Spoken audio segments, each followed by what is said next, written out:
On the morning of June 13, 1944, beneath a low grey sky outside Carentan, German paratroopers watched with mounting disbelief as American riflemen opened fire across the hedgerow country. The air was damp from recent rains, the wet earth sending up the smell of mud and cordite. The hedgerows swallowed light and sound, but the staccato of rifle fire carried a new unnerving tempo. From the German line, the shots sounded not like the slow, deliberate crack of a bolt-action salvo, but like a steady, repeated hammering, 8, then 8 again, until the attackers flinched or fell. A veteran of Fallschirmjäger Regiment 6 would later record that men murmured among themselves that the Americans seemed to be firing without pause, and that small teams had the firepower of a machine gun. On that dawn, elements of the 6th Fallschirmjäger, reinforced by parts of the 17th SS Panzergrenadier Division, clashed with men from the 101st Airborne, notably the 501st, 502nd and 506th Parachute Infantry Regiments, and the volume of American semi-automatic fire shaped the fight as much as armor and artillery. The secret was in the rifle. The U.S. trooper carried the M1 Garand, a gas-operated, semi-automatic service rifle chambered for the 30-06 Springfield and fed from an 8-round M-block clip, where a German rifleman with a carabiner 98K had to work the bolt after each shot and reload a 5-round internal magazine. An American could deliver rapid-aimed follow-ups at a sustained practical rate far above that of bolt-action infantry. By noon, German probing attacks had been checked short of the town, and reports began to circulate, in patrol notes, in captured messages, and in the confidential traffic reaching division headquarters, warning of an enemy small arm whose sustained rate of aimed fire was upending expectations at the squad level. What was at first written off as luck or boldness hardened into a grudging respect. The Garand's semi-automatic rhythm made every ordinary rifleman feel like a mobile automatic, and that tactical edge, repeated across hedgerow after hedgerow, would prompt German commanders to reassess how to meet American infantry in the open. This growing alarm, recorded in German and American reports alike, points directly to the question we will now investigate: how American logistics, training and the Garand itself combined to produce that shock on the battlefield. In the uneasy calm between the wars, the world's armies studied the carnage of 1914-1918 and drew very different lessons from it. In Germany, the bitter memory of trench attrition hardened military thought around precision and discipline. The rifleman was expected to deliver slow, deliberate fire under the orchestration of his squad's machine gun. When the carabiner 98K entered production in 1935, it represented the perfection of that philosophy, a shortened, modernized descendant of the Gewehr 98, chambered in 7.92s 57mm, with a 5-round internal magazine and bolt action that could withstand mud, frost, and abuse. It was a weapon built for marksmen, not for volume. In the manuals of the Wehrmacht, the MG-34, later the MG-42, was the heart of the squad. Riflemen existed to support it. The bolt-action Kar 98K remained, in their eyes, the right balance of reliability, accuracy, and economy. Across the Atlantic, however, a different current of thought had taken hold. At the U.S. Army's Springfield Armory, a soft-spoken engineer named John Cantius Garand labored through the late 1920s to solve the puzzle of a gas-operated, self-loading rifle that could withstand battlefield abuse.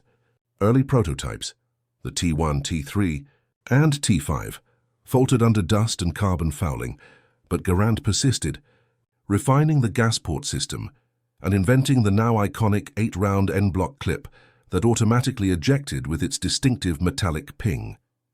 By 1936, after years of trials and political wrangling, the U.S. adopted his design as the U.S. Rifle Caliber 30, M1, a first in military history. A semi-automatic rifle issued not to elite troops but to every soldier. The decision quietly rewrote doctrine. American infantry training no longer centered around the machine gun. It emphasized the initiative of the individual rifleman. Each soldier could fire 8 rounds in quick succession without breaking aim, reload in seconds, and maintain suppressive fire independently. By contrast, German infantry doctrine of the 1930s viewed semi-automatics with suspicion. Too delicate for field conditions, Too complex for mass issue and, crucially, too expensive for a rearming nation constrained by treaty-era limits. Even as Mauser engineers experimented with prototypes like the G41W and G43, the German General Staff dismissed the concept as an unproven luxury.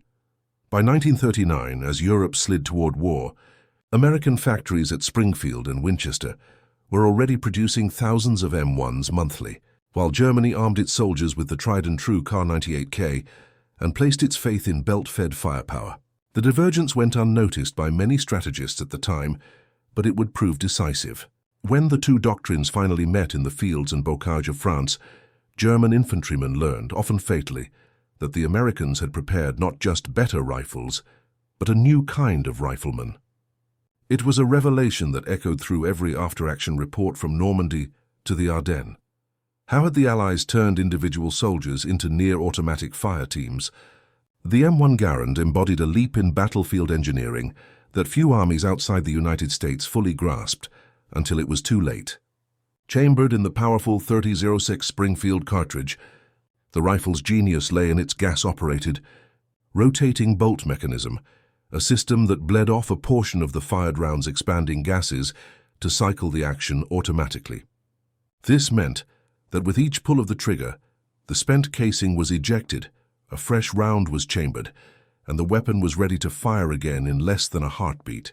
In trained hands, an American rifleman could deliver 40 to 50 aimed shots per minute, nearly 3 times the rate achievable with Germany's bolt-action Kar-98K. The difference was not theoretical. In the heat of combat, it meant a U.S. infantry squad could outshoot its German counterpart before the latter's machine gun team could even establish a base of fire.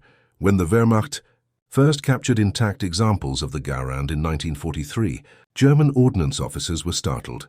At their Kummersdorf testing ground south of Berlin, they subjected the rifles to the same punishing conditions used to evaluate their own weapons: grit, moisture, and cold.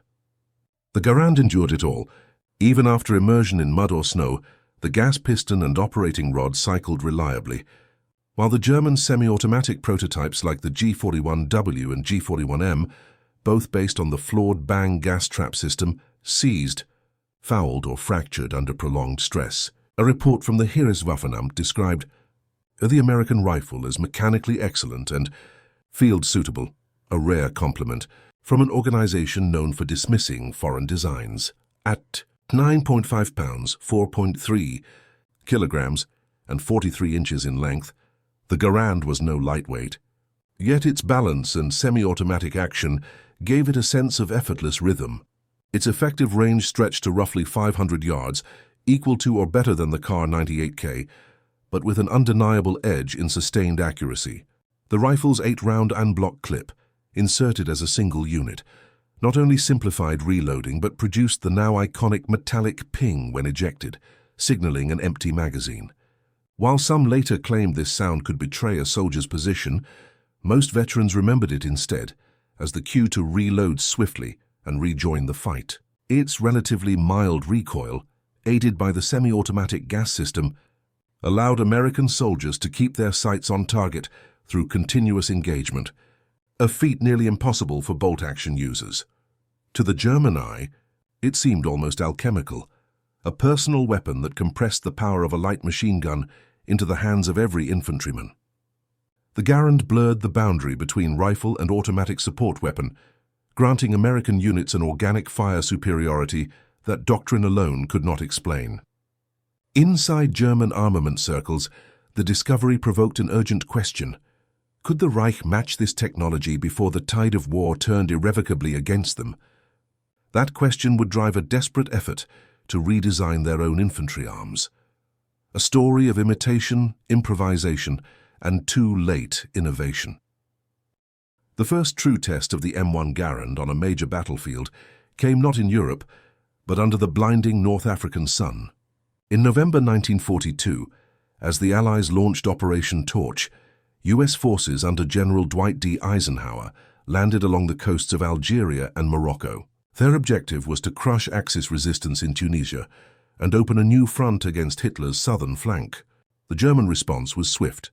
Luftwaffe transports ferried the veteran 10th Panzer Division and elements of the Africa Corps across the Mediterranean to stiffen collapsing Italian defenses. When these units met the newly arrived Americans in the arid plains around Teburba and Mejez el Bab, they encountered not only fresh troops, but an unfamiliar rhythm of battle. German officers noted it immediately. Patrol reports from the 10th Panzer described an unusual volume of rifle fire, rapid and sustained, echoing across the barren wadis. At first, many dismissed it as inexperience, young American soldiers nervous and wasteful with ammunition. But as firefights lengthened, the pattern defied explanation. The supposed green riflemen fired in steady waves without the telltale pauses of bolt manipulation. To veterans of the Eastern Front, it sounded more like coordinated automatic fire than individual marksmanship. Axis units accustomed to measured exchanges suddenly found themselves pinned by squads of Americans who seemed never to stop shooting. By the time of the Battle of Kasserine Pass in February 1943, the illusion of American inexperience had evaporated. When Rommel's seasoned troops advanced through the narrow defiles of the Atlas Mountains, they faced riflemen who could sustain covering fire without visible reloading breaks. Reports from the 90th Light Division recorded that enemy fire continues at machine gun density, even from dispersed positions. After the battle, German technical officers scoured abandoned U.S. positions and recovered intact examples of the new weapon that had puzzled them for months. Disassembly revealed a robust gas-operated action that functioned flawlessly despite sand, grit, and heat, conditions that crippled many of their own semi-automatic experiments. One ordnance note described the Garand with a tone of reluctant admiration. Clever in its simplicity, its mechanism is resistant to field dirt and heat. By mid-1943, as Axis forces withdrew towards Sicily, these observations had hardened into formal recognition. German field bulletins circulated warnings that American infantry fire in groups of 3 times normal density, urging commanders to expect higher suppressive fire even from small patrols. What had first appeared to be isolated reports of an experimental rifle was now understood as something far more significant. The M1 Garand was standard issue across U.S. infantry formations. For the German High Command, this realization was sobering. The Americans had not stumbled upon a battlefield novelty. They had institutionalized a leap in infantry technology. Every rifleman in olive drab carried a weapon that rendered old assumptions about small arms parity obsolete. From the deserts of Tunisia to the hedgerows of Normandy, that systemic advantage would follow them, reshaping the tempo of every engagement that lay ahead. After the defeats in North Africa, the mystery of the American self-loading rifle became an official subject of German study. Captured Garands were crated and flown to the Heereswaffenamt, the Army Ordnance Office in Berlin, where engineers and officers began formal evaluations. By the autumn of 1943, the findings circulated in confidential memoranda titled Beurteilung des amerikanischen Selbstladekarabiners M1, Evaluation of the American Self-Loading Carbine M1. The tone of these reports was uncharacteristically sober. For years, German weapons doctrine had dismissed semi-automatic rifles as mechanically fragile and tactically unnecessary, but the Garand's performance forced a reassessment. When tested alongside the domestic G41W and G41M, both early semi-automatic prototypes built under the constraint of avoiding foreign patents, the contrast was damning. The German weapons fouled quickly, their gas trap systems caked with carbon after only a few clips, while the American rifle continued to cycle smoothly with its cleaner gas port system. One engineer noted that the U.S. design achieves reliability with a minimum of moving parts and extraordinary simplicity.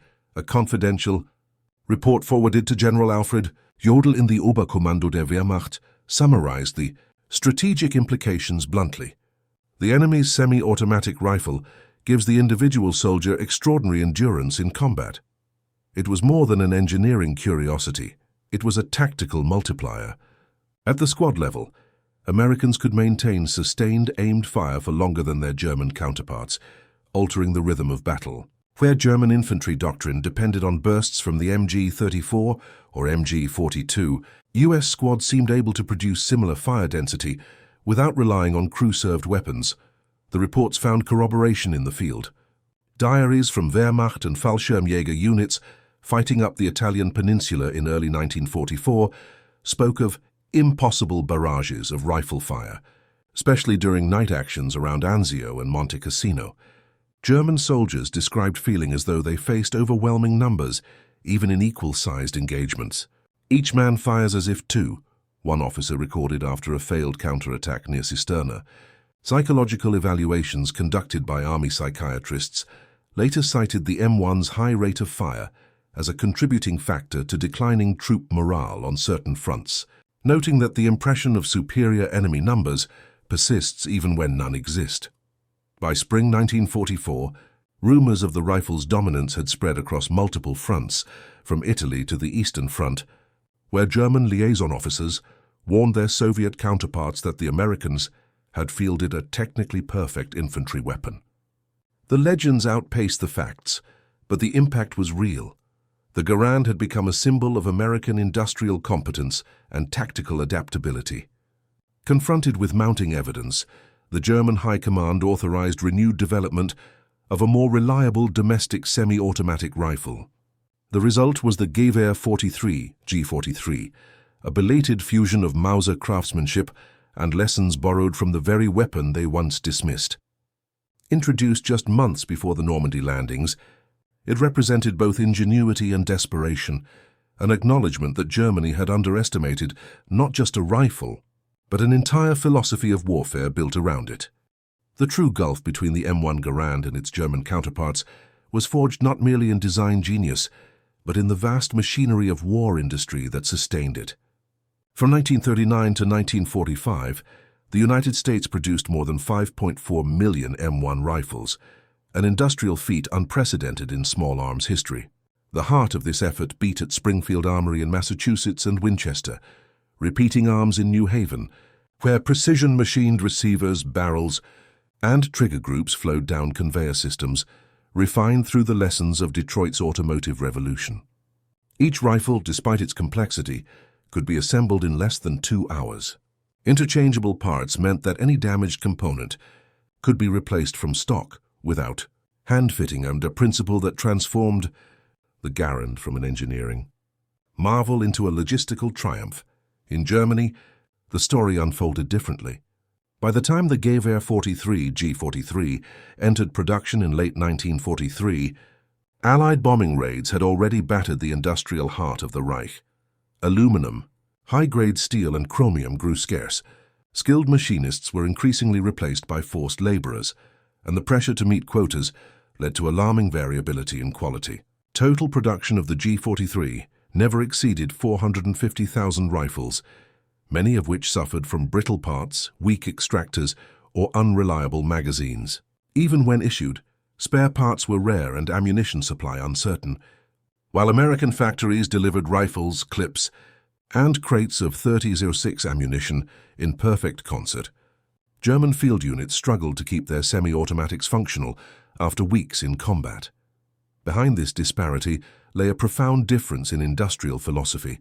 The U.S. Army Ordnance Department operated within a coordinated web of civilian and military contracts, blending private innovation with centralized oversight. It ensured that not only rifles, but also training manuals, maintenance kits, and replacement parts reached frontline units as one seamless package. By contrast, the German armament structure under Albert Speer's Ministry of Armaments was a patchwork of competing firms and bureaucracies, efficient in bursts but crippled by duplication, rivalries, and chronic shortages. The Reich's economy, designed for short wars and elite craftsmanship, faltered under the sustained grind of total conflict. To German planners, this industrial imbalance was as demoralizing as defeat in the field. Reports to the Oberkommando des Heeres in late 1944 admitted that even if the G43 achieved widespread deployment, it could never match the sheer volume of American production. For every semi-automatic rifle Germany produced, the United States turned out more than a dozen, each identical, reliable, and supported by a global supply chain stretching from the Midwest to Normandy's beaches. The Garand had become more than a rifle. It was the embodiment of America's industrial modernity, a weapon mass-produced to mechanical perfection. By the time Allied forces stormed Europe in 1944, that advantage was visible everywhere, in the rhythm of rifle fire echoing through hedgerows, in the unbroken resupply of ammunition crates at every forward post, in the quiet confidence of soldiers who knew their weapons would not fail them. The Garand was no longer a curiosity. It was the daily reminder of a war Germany could no longer hope to win. The imbalance had become manifest, and it would now play out one battle at a time across the European continent. From June to December 1944, the full measure of the M1 Garand's battlefield dominance revealed itself in the crucible of Western Europe. In the tangled hedgerows of Normandy, where every field was a fortress and every lane a killing ground, the Garand's semi-automatic rhythm shattered German expectations of how infantry combat unfolded. American riflemen, advancing through chest-high bocage under the banner of divisions like the 1st Infantry and 29th Infantry, unleashed volleys of rapid, precise fire that pinned German defenders before the crews of their MG-42s could even redeploy. Reports from the 302nd Infantry Division, tasked with defending the approaches to St. Lo, spoke grimly of continuous and devastating rifle fire that made maneuver impossible.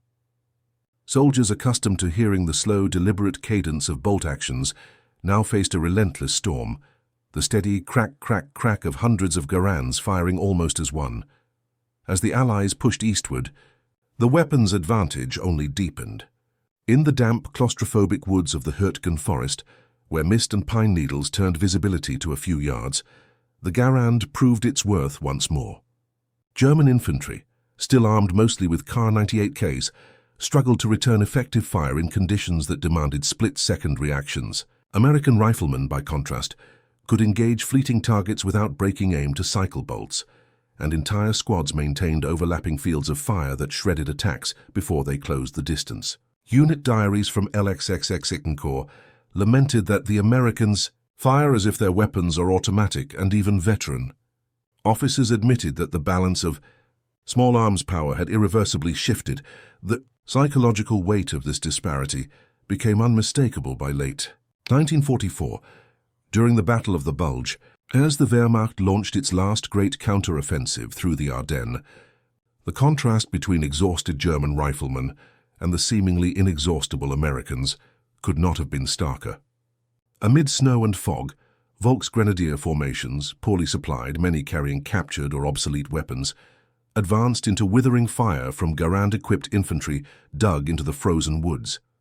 Survivors of the 26th Volksgrenadier Division later recalled that American squads fired endlessly, giving the impression of hidden machine guns where none existed.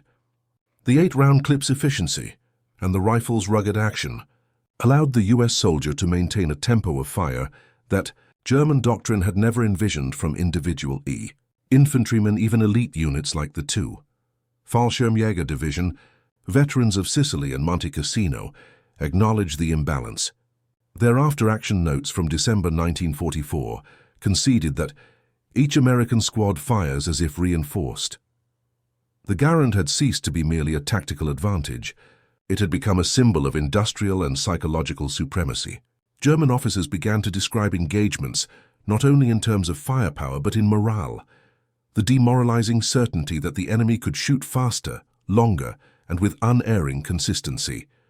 By the winter of 1944, the rifle that once baffled German observers in North Africa now defined the tempo of battle across an entire continent. It was no longer just a weapon. It was proof that the industrial might of the United States had armed its soldiers with endurance itself. For many in the Wehrmacht, that realization marked the moment when belief in victory finally began to erode. By the late summer of 1944, German frontline reports from France spoke with an unease that went far beyond technical evaluation. The war diaries and field memoranda pouring into Corps headquarters no longer read like tactical analyses. They read like confessions of shock. Infantrymen accustomed to the slow, methodical rhythm of bolt-action exchanges were being psychologically crushed by the relentless tempo of the M1 Garand. The rifle's 8-round cycle, repeating without the telltale pause of a working bolt, created what one officer from the 76th Infantry Division called unending fire, a wall of sound that breaks the nerves. That auditory barrage stripped German squads of the sense of timing and control upon which their small unit tactics depended. The disciplined pattern of covering fire. Movement cover began to unravel when every hedgerow seemed alive with a continuous storm of shots. What once gave the Wehrmacht its edge, precision coordination, was now undone by the illusion of overwhelming enemy numbers. Reports from Operation Cobra, the Allied breakout from Normandy in late July 1944, describe German positions collapsing under the psychological weight of what they perceived as massive American superiority. Captured officers admitted under interrogation that the M1's rapid fire made it impossible to estimate opposing troop strength. A handful of riflemen could sound like an entire platoon. One account from the 84th Corps lamented, "We withdraw because the fire never ends." The Garand's sound had become more than background noise. It was an emblem of American dominance, its sharp cadence echoing across Bocage valleys like the ticking clock of German defeat. The rifle's dependability deepened the effect. In countless engagements, Garands continued to function through mud, rain, and dust, where German bolt actions clogged and semi-automatic experiments faltered. Soldiers across U.S. divisions spoke of their rifles with affection and pride, often repeating General George S. Patton's now immortal praise, "the greatest battle implement ever devised." That faith in their weapon boosted morale and aggression. American infantrymen advanced with the confidence that every man in the squad carried not just a rifle, but the functional equivalent of a precision-engineered machine gun. For German troops, the opposite held true. The Garand's presence in every firefight symbolized a broader, inescapable truth that the United States had achieved industrial inevitability. The Reich could not merely outfight such an enemy. It had to outproduce them, and by 1944 that was impossible. The sound of the Garand became the pulse of modern warfare, fast, mechanical, unstoppable. Within the Wehrmacht, this realization eroded morale as surely as any artillery barrage. It marked the beginning of a quiet resignation that no tactical brilliance could offset a systemic imbalance so profound. And as that awareness took hold, the German High Command began searching desperately for answers in laboratories, workshops, and design bureaus, hoping that a new generation of rifles might restore the initiative that their soldiers could no longer reclaim on the battlefield. By the middle of 1943, the German army had reached a crossroads. The Karabiner 98K, the reliable yet antiquated bolt-action workhorse of the Wehrmacht, was no longer keeping pace with the firepower sweeping across the battlefields. Reports from the Eastern Front, filled with accounts of American M1 Garands captured in North Africa and Italy, had already sparked an uneasy realization within German ordnance circles. The enemy's standard rifle had outpaced their own. In response, the Reich rushed forward a new design, the Gewehr 43, or G43, an attempt to close the widening technological gap. Superficially, the G43 looked formidable, a gas-operated, semi-automatic rifle with a detachable 10-round magazine. It drew heavily from both the Soviet SVT-40 and the American M1 Garand, adopting a simplified gas system that engineers hoped would deliver comparable performance. But the reality was far less inspiring.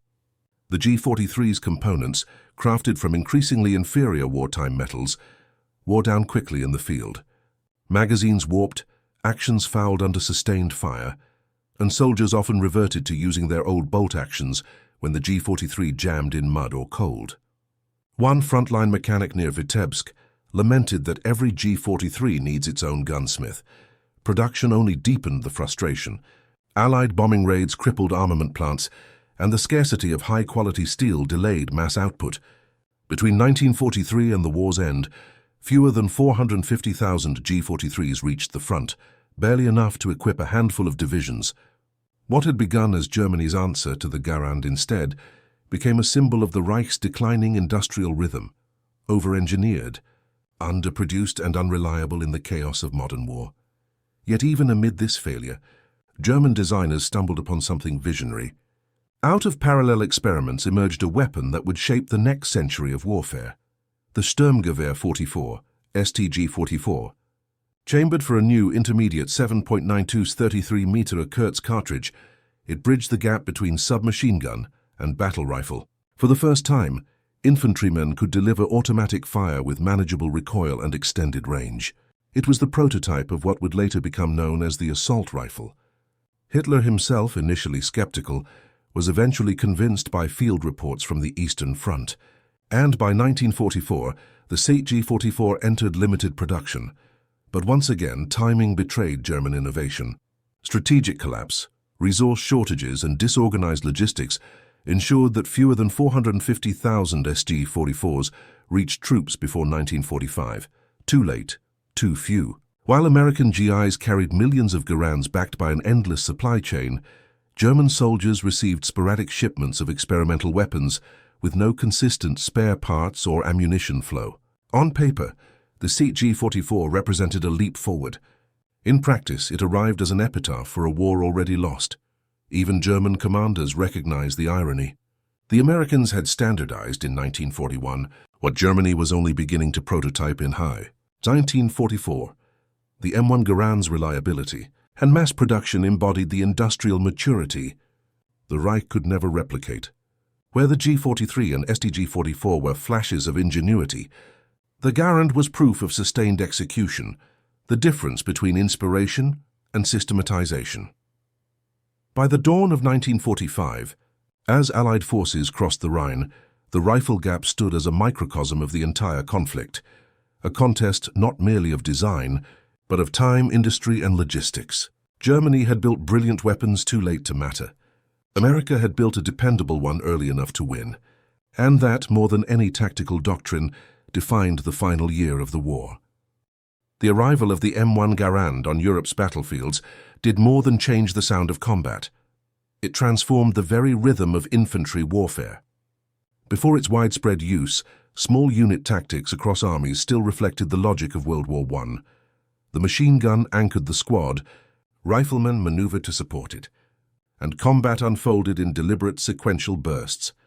But as the Americans advanced across France and into Germany, their doctrine began to evolve around a revolutionary premise that every soldier could deliver sustained, accurate firepower on demand. With the Garand, the traditional boundaries between riflemen and machine gunners blurred. The weapon's 8-round semi-automatic action enabled U.S. squads to advance with fluid fire and movement tactics.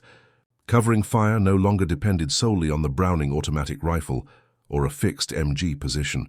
Now an entire squad could lay down suppressive volleys, while individual soldiers flanked or closed distance. German units, long accustomed to dominating firefights through their superb MG-34 and MG-42 teams, suddenly faced opponents who could counter with relentless rifle fire from every angle. The Wehrmacht's squad-based doctrine, with its emphasis on protecting the machine guns, they began to fracture under this new reality. The Battle of Aachen in October 1940 became the clearest example of this transformation. In the claustrophobic streets and shattered buildings of Germany's first major city to fall, American troops learned to exploit the Garand's speed and precision. Each pull of the trigger delivered a controlled, aimed shot, perfect for room clearing and suppressing hidden defenders. German soldiers, burdened with slower Kar-98K rifles, could scarcely return fire before being pinned or forced to withdraw deeper into the rubble. Reports from the 246th Volksgrenadier Division described urban skirmishes where American riflemen fire as fast as submachine gunners. The Garand's rhythm, steady, confident and unrelenting, defined close-quarters combat in the ruins of Aachen. To the Wehrmacht, this was more than a technical shock. It was a tactical upheaval. Commanders found their reliance on machine gun-centric squads increasingly obsolete. Platoons once designed to channel enemy attacks into kill zones now struggled against decentralized, highly mobile opponents. The Garand enabled the U.S. Army to democratize firepower, distributing automatic efficiency across every foxhole. This, in turn, shortened engagements and reduced opportunities for German counterattacks. Even German analysts recognized the paradigm shift. Reports from the Heereswaffenamt in late 1944 noted that the American rifle system has erased the distinction between support and line key infantry. It was an acknowledgement that industrial abundance, the ability to arm millions with reliable semi-automatics, had rewritten the rulebook of ground combat. Germany's doctrine, built around scarcity and specialization, could not adjust fast enough. For Allied commanders, the implications were equally profound. The Garand's performance validated the U.S. Army's doctrine of aggressive, coordinated firepower. It proved that mobility and sustained shooting could overwhelm entrenched positions faster than heavy bombardment alone. What had begun as a technological advantage had matured into a tactical philosophy, one that anticipated the distributed, high-rate infantry warfare of the post-war era. By the war's final months, the conclusion was unmistakable. Technological parity no longer existed. The Wehrmacht's tactical brilliance and discipline could not compensate for the sheer mechanical tempo the Garand brought to the battlefield. Each rifleman now represented not just an individual fighter, but a node in an industrial network of firepower. Germany had entered the war with the finest machine guns in the world. It ended it facing an army where every man carried one in spirit. By late 1944, the thunder of war had taken on a different rhythm. Across the shattered towns of Western Europe, German troops began to notice something disconcerting about the Americans advancing toward them. The tempo of combat had changed. The old cadence, the slow, measured crack of bolt-action rifles punctuated by the roar of an MG-42, was giving way to a relentless, even rhythm of semi-automatic fire. It was the sound of the M1 Garand reshaping small unit warfare. In theory, German infantry doctrine still reigned supreme. Each platoon revolved around the machine gun, the MG-34 or the fearsome MG-42, weapons of terrifying speed and precision. Riflemen served primarily to protect the gun and keep its barrels fed. But on the ground, from Normandy to the Siegfried Line, this logic began to unravel. American rifle squads could now generate suppressive fire without depending on a single heavy weapon. Every man with a Garand became a source of steady, disciplined firepower. The U.S. Army's doctrine evolved to match its weapon. Fire and movement, an aggressive leapfrogging of teams under cover of constant fire, became standard practice. Where German soldiers waited for the brief pauses between bolt-action shots to reposition, those gaps vanished. The Garand allowed American infantry to maintain pressure in a way that felt mechanical, almost industrial. Veterans of the Wehrmacht would later describe it as fighting an enemy who never stopped firing. Nowhere was this transformation more evident than in the Battle of Aachen, October 1944, the brutal fight for Germany's first major city to fall. Amid shattered streets and burning facades, combat collapsed into a maze of close-quarters engagements. In this urban labyrinth, the Garand's strengths were undeniable. Fast, repeatable shots that cleared doorways, shattered ambushes, and pinned snipers before they could reload. German soldiers armed with the Kar-98K struggled to match the pace. The bolt action, once a mark of precision and discipline, now felt painfully slow, an echo from another era. Reports from the 246th Volksgrenadier Division noted with frustration that each American squad fires as though reinforced.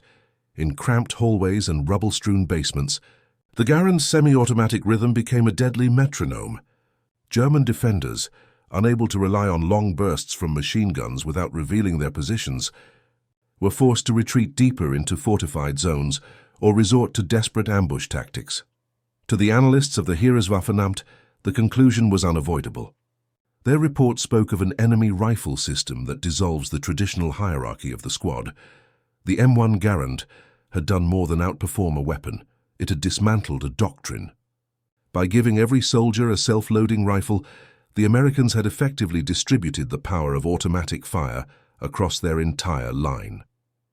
This shift hinted at the future of warfare.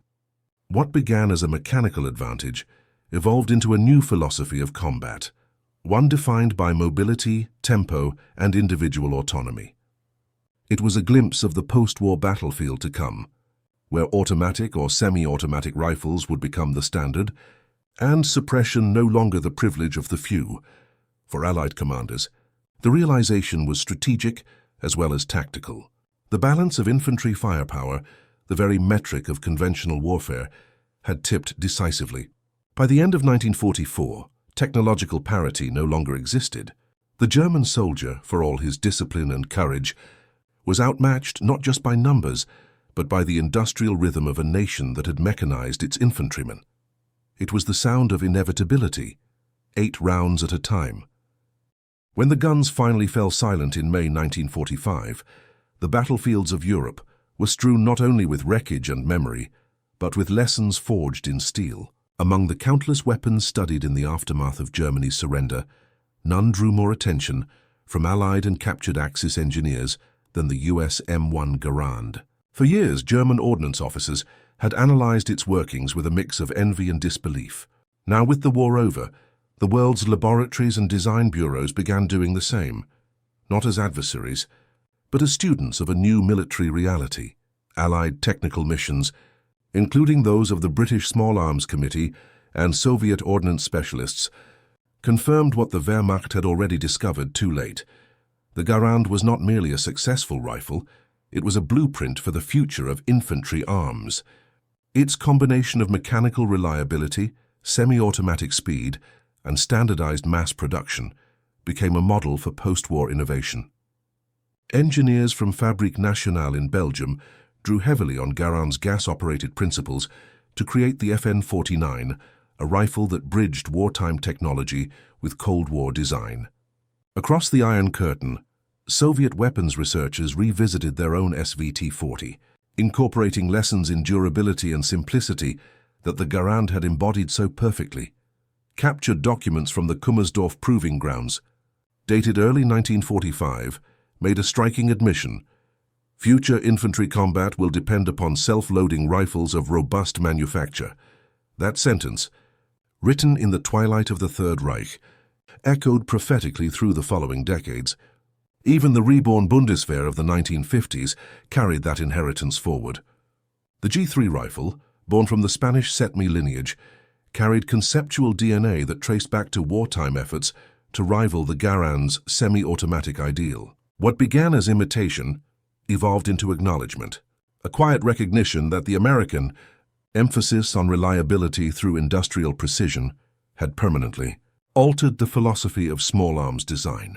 The Garand's influence extended beyond blueprints and patents. It reshaped doctrine itself.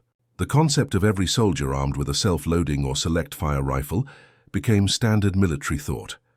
No army after 1945 could afford to return to the slow rhythm of bolt-action combat. Nations that once doubted the practicality of mass-producing such rifles now regarded it as essential to modern warfare. From Korea to Vietnam, from NATO arsenals to Warsaw Pact armories, the echoes of the M1 Garand persisted, a lineage of steel and gas pistons that defined an era. In the final analysis, the Garand's triumph was not one of raw invention alone, but of vision, a convergence of technology and industry that transformed the individual soldier into a modern fighting system. For the men who had faced it on the battlefield, the rifle represented the unrelenting might of American production. For those who studied it afterward, it became a symbol of progress through engineering clarity. As the smoke of war lifted and new nations armed for the uncertain peace ahead, one truth stood unchallenged: the age of the bolt-action rifle had ended. The M1 Garand had not only won a war, it had rewritten the grammar of combat itself. The story ends where it first stunned the world, in the hedgerows near Carentan, June 1944. The morning air was heavy with mist and cordite, the low thunder of artillery rumbling beyond the horizon. German paratroopers of Fallschirmjäger Regiment 6 pressed themselves into the damp earth, their rifles clutched tight, waiting for the familiar rhythm of combat. Measured shots, deliberate, human. But what came instead was something entirely new. From the fields ahead, the sound arrived in a torrent, a synchronized storm of semi-automatic fire. The air trembled with it. 8-round bursts, sharp metallic echoes, the steady cadence of industry made lethal. In that instant, beneath the smoke and the rising panic, they realized that their cherished bolt actions, symbols of German precision, could no longer command the battlefield. That rhythm, the heartbeat of the M1 Garand, spoke of more than superior mechanics. It was the sound of a nation that had learned to mass-produce excellence, to turn precision itself into an industrial process. The weapon did not merely fire faster, it embodied a philosophy, that the future of warfare would belong not to the artisan's masterpiece, but to the machine-made miracle that worked every time, for every soldier, in every condition. What the German army encountered in Normandy was not just a better rifle. It was the culmination of a system that united engineering, logistics, and doctrine into a single, unstoppable rhythm. As Allied forces pressed across France and into the heart of Europe, that rhythm became the sound of momentum, the metallic ping of the Garand's clip ejecting, punctuating each exchange like the punctuation marks of history itself. Veterans would remember it for decades, the clean, decisive note that signaled one magazine emptied and another ready. To those who fought beneath it, that sound was reassurance. To those who faced it, it was inevitability. In the war's aftermath, even former enemies admitted a measure of respect, admiration even, for the weapon that had so thoroughly outclassed their own. German ordnance officers in Allied custody described it as a soldier's rifle. No unnecessary parts, no weaknesses. It was the rifle that turned ordinary infantrymen into the most efficient fighting force of the war, not through mystique or mythology, but through practical perfection. The M1 Garand came to represent more than American ingenuity. It symbolized the shift from craftsmanship to mass production, from tradition to modernity. The moment when the workshop gave way to the assembly line and war itself became industrial. Its legacy carried into every army that followed, shaping how nations armed, trained, and imagined their soldiers. And so, in that field near Carentan, beneath the drifting smoke of June 1944, the future revealed itself not in tanks or planes, but in the steady cadence of a single rifle. The M1 Garand had outgunned an empire, not merely in firepower but in philosophy. In the clash between craftsmanship and production, between the old world and the new, it was the rifle of the industrial age that triumphed,